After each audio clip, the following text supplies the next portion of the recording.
أعوذ بالله من الشيطان الرجيم. بسم الله الرحمن الرحيم. لقد أرسلنا رسلنا بالبينات وأنزلنا معهم الكتاب والميزان ليقوم الناس بالقسط. صدق الله العظيم.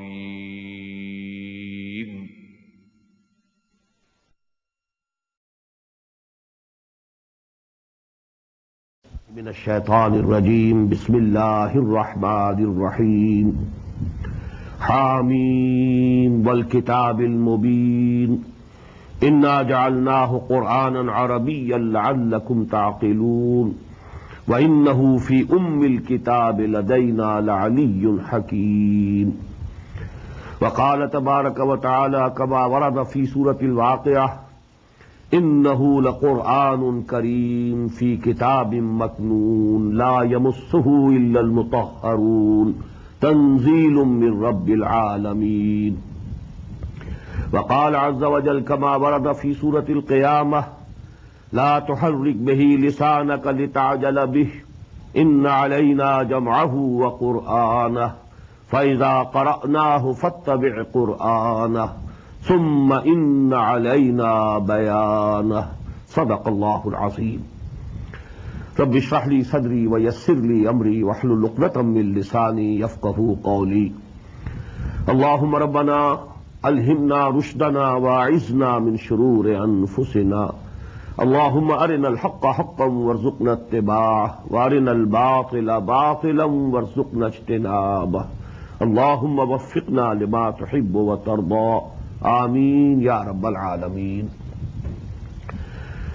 Dear brothers and sisters in Islam, Assalamu alaikum wa rahmatullahi wa barakatuh. With the name of Allah and invoking His blessings and help, we are starting our month-long program of a rapid translation of the whole of the Quran and a brief explanation along with. And this will go side by side with the prayer of Taraweeh, inshallah. As I told you a couple of days before in my Sunday lecture was this place, we shall be holding, inshallah, 4 sessions of 1 hour each every night. For today, the first hour I'm taking, I'll try in half an hour to finish with some introduction, some basic and fundamental facts and figures about Quran Hakim, and then about half an hour for Suratul Fatiha, and then in the second hour, inshallah, we shall start with Suratul Baqarah. About Quran, first of all, we all believe that Quran is the word of Allah. Al-Quranu Kalamullah. It's the speech of Allah, word of Allah, and it is protected and preserved. Its protection and preservation is guaranteed by Allah Himself. Number 2, the real and original Quran is with Allah. What we have in our hands is, so to say, an attested copy of that real Quran. That real Quran is in Lawh Mahfuz. Bal huwa Qur'anun Majidun fi Lawh Mahfuz. At another place, as I have recited the ayat from Suratul Waqi'ah, fi Kitabim Maknoon, the hidden book. This is Quran Kareem, and it is in the hidden book, fi Kitabim Maknoon la yamassuhu illa al-mutahharun. And from there it was sent down to Muhammad sallallahu alayhi wa sallam. So actually the real Quran is there. That is why I have recited the first 4 ayat of Surah Al-Zukhruf, Hamim wal Kitab al-Mubin. By this book, which is very clear, it is expressive of all its meanings. Inna ja'alnahu Qur'anan Arabiyyan la'allakum ta'qilun. And we have made it a Quran in Arabic language so that you can understand. And here actually the addressees are the Arabs, who were the first addressees of Quran. I'll discuss this point later on, inshallah. وَإِنَّهُ فِي أُمِّ الْكِتَابِ لَدَيْنَا لَعَلِيٌّ حَكِيمٌ. And this Quran is in the mother of the books, Kitab, the real mother book, Ladayna, it is with us. Al-Aliyyul Hakim, and this book is exalted and full of wisdom. So the real Quran is with Allah subhanahu wa ta'ala. Fi lawhim mahfuz, fi kitabim maknoon, fi ummil kitab ladayna, and these are actually the attested copies of the Quran that is in Lawh Mahfuz. From there, it was sent down. And this coming down of the Quran was in two stages. Number one, in one night, round about the year 610 of the Christian era, one night of the month of Ramadan, that is Laylatul Qadr, the whole of the Quran, from the Lawh Mahfuz and from the Kitab, as I've told you, it was sent down to the first heaven. Actually the lowest heaven from the divine side. But from our side, it's the first heaven. The whole of this Quran was sent in that night, Laylatul Qadr. Inna anzalnahu fi Laylatul Qadr. Wama adraka ma Laylatul Qadr.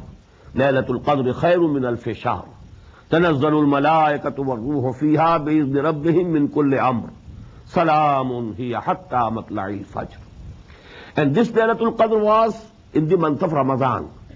That is why we have just listened in the prayer also, in the first rakat of Salatul Isha, this شهر رمضان الذي أنزل فيه القرآن هدى للناس وبينات من الهدى والفرقان. For this first coming down of the Quran, the verb that is used in Quran is anzalna. Anzala yunzilu inzalan, because this means one piece, suddenly sending down something at one time, one piece. So the whole of the Quran was sent down from that Lawh Mahfuz, from that Kitabum Maknoon, from that Kitab to the first heaven. Now that is second stage was that from there it was sent down to the heart of Muhammad sallallahu alayhi wasallam through Archangel Jibreel alayhi salatu wassalam. And it was bit by bit, ayah by ayah, surah by surah. And it took 22 long years in the complete revelation of the Quran to Muhammad sallallahu alayhi wasallam. And who was Muhammad sallallahu alayhi wasallam? We all believe he was the last prophet of Allah subhanahu wa ta'ala. But here I want to mention, he was from the progeny of Ibrahim alayhi salatu wassalam through Ismail alayhi salatu wassalam.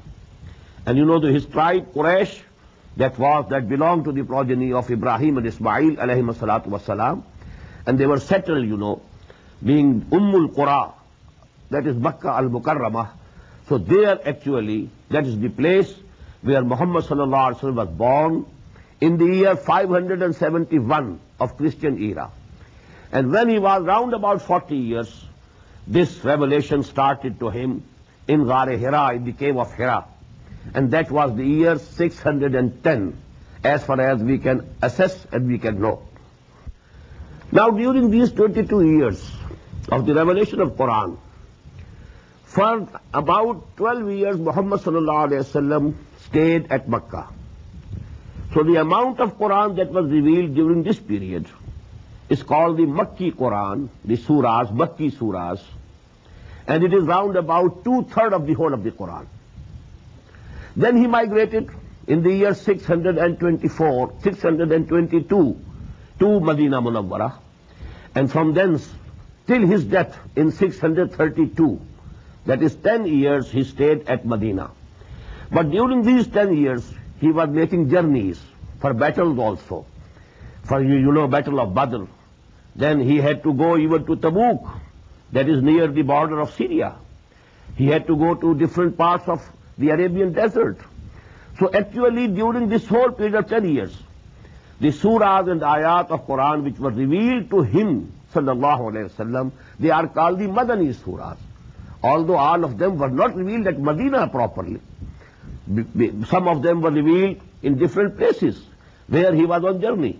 But you know, all that part of the Quran which was revealed during 10 years after Hijrah until his death, this is called the Madani Surahs or the Madani Quran.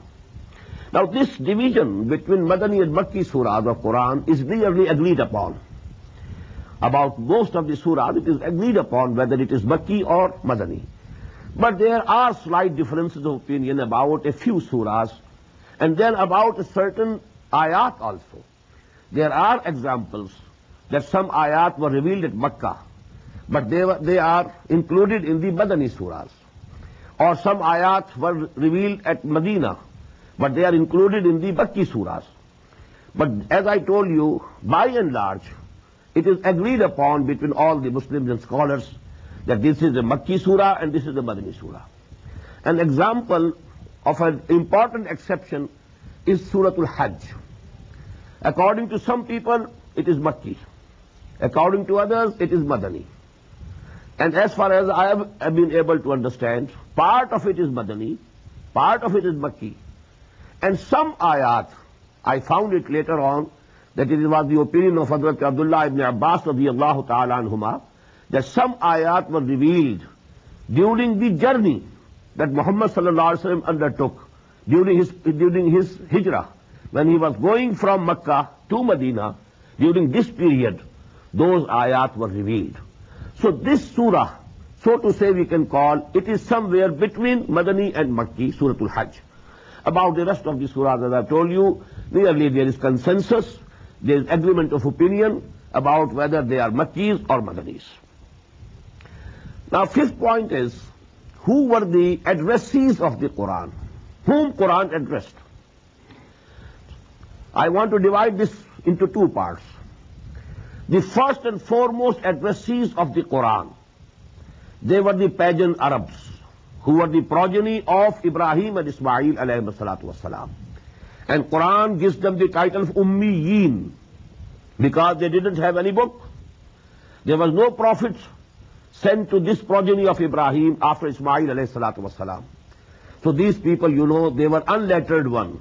They had no education, they had no book, no law, no traditions. So they were called Ummiyin. Huwa alladhi ba'asa fil ummiyina rasulam minhum yatlu alayhim ayatihi wa yuzakkihim wa yu'allimuhumul kitaba wal hikmah. But secondly, the addressees of the Quran were the Jews and the Christians.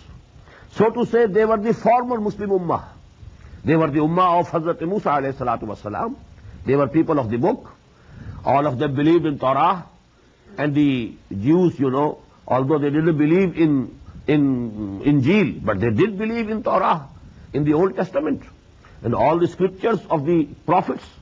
So actually they are called Ahlul Kitab, people of the book, and they have been addressed to in the Quran directly, and they were also the direct addressees of the Quran, because many Jews were there in the Arabian Peninsula, and then you know Christians were also present in the Arabian Peninsula.